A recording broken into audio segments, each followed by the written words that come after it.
So, I don't like the Booker Prize. I think I've said it before on this channel. And I don't support the Booker Prize, and here's why.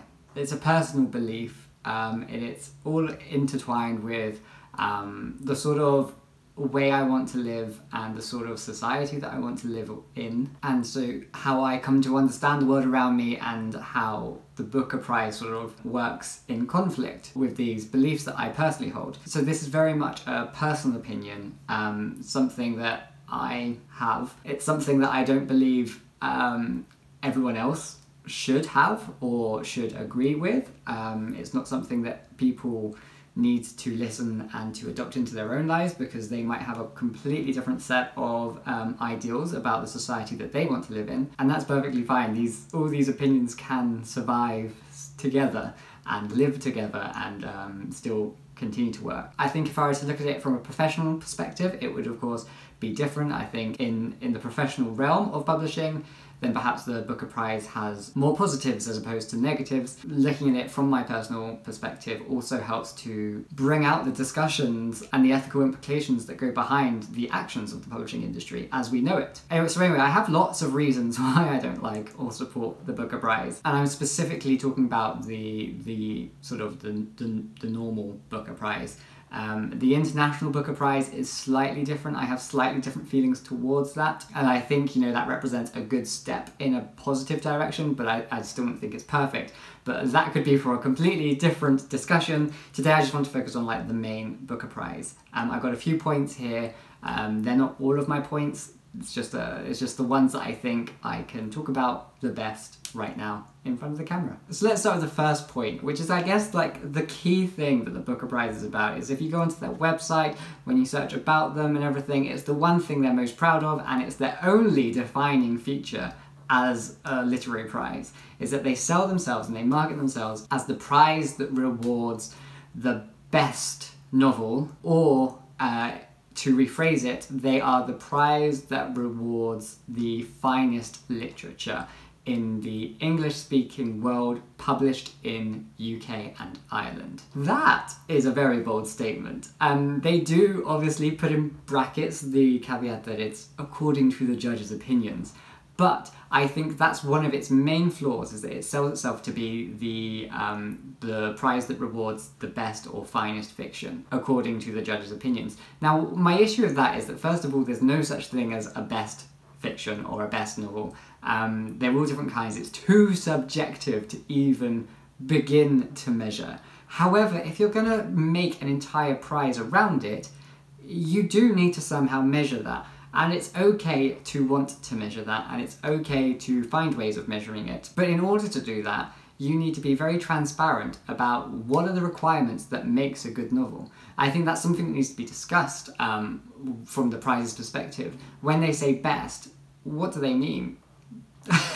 Do they mean the best as in the one that is going to be that the judges believe is going to be the most well received by the public, or is it going to be the best that challenges the scope of what literariness could be? Is it going to be the best in terms of character development or plot lines or something? I feel there needs to be a criteria that directs and pushes it to actually give it some sense of value and some sense of worth, and that criteria needs to be as transparent as possible. It needs to be shown to the public so the public can know that when they're being told they're reading the best fiction, they're reading the best fiction compared to this criteria.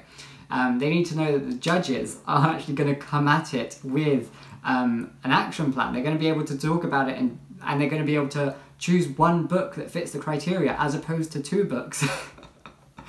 It's just like a very logical thing that the prize is kind of being vague and stuff, and I think it completely devalues everything that the prize wants to stand for. And on top of that, it prides itself on transforming the winner's career, which personally I feel is just redundant, because in my opinion I would like to see writing as a career actually supported by a local government or supported fully by an industry that really values equality across the field, and so promotes a career choice in which you don't have to rely on one prize to actually be successful. And I think this particular point about its defining feature highlights why I don't like this prize in comparison to other prizes like the Polari Prize, the Women's Prize. You know, there are prizes that actually have a very specific point that they want to make. Do they want to support women writers? Do they want to support queer writers? Do they want to support northern writers? You know, all of these sort of things gives prizes a goal and an ambition, and therefore when you read the books that are the winners or shortlisted or longlisted, you're understanding them in the context of what the prize's ethos and ideals are. But with the Booker Prize, you don't have that. It's just, it literally could be anything. It promotes a pretty pretentious and kind of toxic environment. So my second point is that I don't actually believe the Booker Prize is inclusive in the slightest. I think the way that it's structured and was highlighted the most by when Ducks Newburyport was in the shortlist last year is that it's not a sustainable way for independent publishers to also become involved. And the need to pay when you're shortlisted kind of just means that only the main publishers have the power to define kind of what's going to go into the long list and the short list. It's not going to be a viable option for indie publishers, as we saw with Ducks Newburyport, and therefore indie publishers, which are the most renowned publishers for supporting minority voices, are then going to be shunned and excluded from this prize, which means that the minority voices are going to be also excluded. Now you may think that actually that's not necessarily the case because there's diversity in the long list, but at the end of the day you have to figure out how did this kind of form of diversity get there, and what processes went beforehand in order to get there.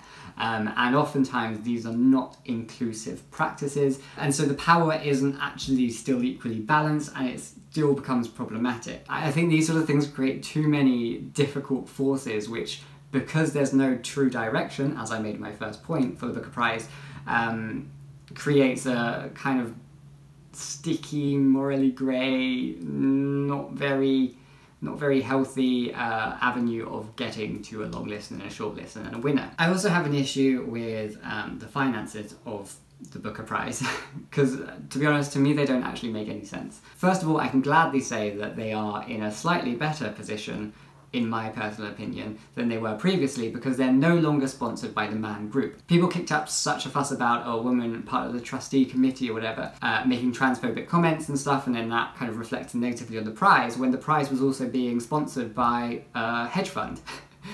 And I personally have a lot of issues with hedge funds. I don't think they should exist in this day and age. Particularly, it was most noticeable for me at least when we were celebrating what the prize did for Anna Burns when she won. Anna Burns was in a very difficult and precarious position before she won, to the point where she might not have actually been able to have continued writing had the prize not given her that injection of money that she really needed to support. So we celebrate that, but then there's the sort of the complication where actually the hedge fund, the Man Group, a few years ago they bought out a sort of a housing company and stuff, and within that context they then sort of buy up cheap housing, make it more expensive, and therefore people who used to be able to live there can't live there anymore. Hedge funds that have their fingers in these sort of rental strategies and housing plans are part of the key reasons why we're facing a housing crisis, which is part of the reason why writers like Anna Burns are going to be in a position where they need money. So it's just like a really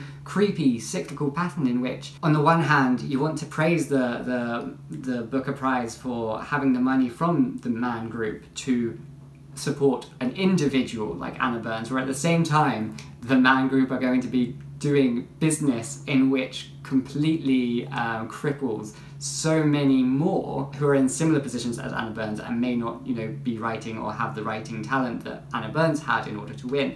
So things like that I felt really uncomfortable with, and it's something that I'm glad they're kind of breaking away from, but, you know, they still got to get their £1.5 million from somewhere. So, you know, we need to question about where that money's coming from and what that money actually does. And when I say that £1.5 million, that's the sponsorship that the Booker Foundation gets. All this information is online because they are a charity, they're a registered charity, you can access this information. So they get that £1.5 million sponsorship, and then I think £1.2 million of that seems to be getting spent on fundraising. Given the fact that £50,000 goes to the winner and that's such like, you know, a good thing, a big positive amount of money, that kind of just begins to seem quite a little bit smaller in comparison to 1.5 million that they get anyway. Because you can access information about their expenditure, but it isn't actually broken down. It kind of is very broad. And given that you're working with like, you know, a large amount of money in an industry that typically doesn't have much money, really should make you question about, you know, what is the main driving force behind this prize. So another point is that, going back to the first point I made about this sort of best of literature kind of ideal that they promote, I think that the Booker Prize in general just promotes a very exclusive atmosphere. In my second point, I also talked about how it's not inclusive, it's not very diverse, like the practices of it at least, even if the shortlist might look like it's inclusive and diverse. But in this point, when I talk about the exclusivity, I just feel like behind the prize there is a very British mentality, or a very British class mentality, that kind of makes it even more exclusive. I think the prime example of this, one of the women who is the director for the Booker Prize Trading Company, which is a company owned by the charity. She is also the CEO of a big marketing company who the charity pays to do all the marketing for the Booker Prize. Which, I mean, of course, they're very open about that, so of course they are transparent and we can actually get that information and stuff. But I personally feel like that's wrong. I feel like in a charity sense, in this way, there should be as little sort of personal biases or personal gains made from these things, and I think this kind of highlights about the closed grouping of the ethos behind the Booker Prize, and that also highlights the issues that we're facing within the publishing industry, in which it is so hard to get into because it is such a closed group. This is highlighted even more because this woman, who is the director of the trading company and the CEO of the marketing company, is also a member of a very exclusive private literary club, which I have a very hard line should not exist. These things are like the true plague of British society. They're something that we've been weighed down for years by, and they are truly one of the worst parts of British class warfare. And it's all dependent on who you know, being in the right places, having the right connections, and that's all dependent on your wealth and your family's background. And I find that disgusting, and I find that should not be promoted at all in an industry that is arts-based, because an arts-based industry should be free and open to all. Literature needs to be inclusive, not in any way driven by exclusive private clubs for the upper echelons of society. That showcases the personal ethos that is driving the prize, and then that ethos then gets spread out and it promotes it, not wanting to change it because it rewards having the correct cultural and social and economic capital. Now this is probably the most controversial point, and this is very much a very personal point for me, and I think is possibly one that I'm also on the fence about. And that point is that I believe the Booker Prize should be a national prize and not an international prize. Okay, here's the weird thing. I don't understand why they have an international Booker in which the definition of international is not speaking English, because, you know, that's not how international works. But whatever, I feel like the main Booker Prize, even though it's focusing on English language literature, I think it should be focused on British and Irish literature. That's mostly just because I feel like we can see quite clearly that the prize is not open to all English language speaking countries. It is oftentimes very dominated by the States, as is the long list that's just been announced. It's very US heavy. Where's India? Where's Australia? Where's New Zealand? Where are the English speaking writers from Hong Kong? There are so many other places that have English as a first or national language that just isn't being represented. The US is such a massive powerhouse in the global publishing industry, which I think we need to be very wary of and we need to be very critical of. I believe that with a prize with such renown and knowledge about across the globe, would do so much better for the British industry and the diverse voices within the British industry, and Irish industry of course. I believe it would do so much better to support the writers, because of course whilst it supports the publishers in the UK and in Ireland, by choosing books that have only been published in the UK and Ireland, that doesn't actually support the homegrown talent. that we should be promoting the publishers in supporting. And I also have personal issues about the globalization of the industry. I think if we're looking at globalization on a personal and social level, we are very socially consciously driven.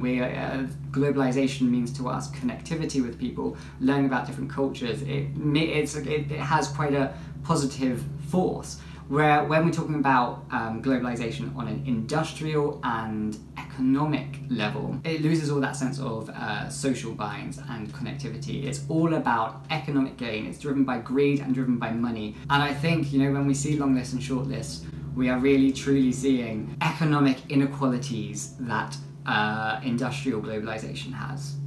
And I think that it's wrong. And it makes me sad. So those are the reasons why I don't like, nor do I want to support the Booker Prize. Again, personal reasons, all subject to change. I think the prize is definitely becoming slightly more self-aware and is trying to move in the right direction. I don't think it's moving fast enough, and I don't think it's doing it successfully enough. And I think its biggest flaw is always going to be the fact that it promotes the best literature without defining what the best possibly could be in such a subjective area. So I hope the sound of the lawnmower that has just arrived didn't disrupt the ending of that video a little bit too much, but I shall say goodbye now and see you soon for another video. Bye bye!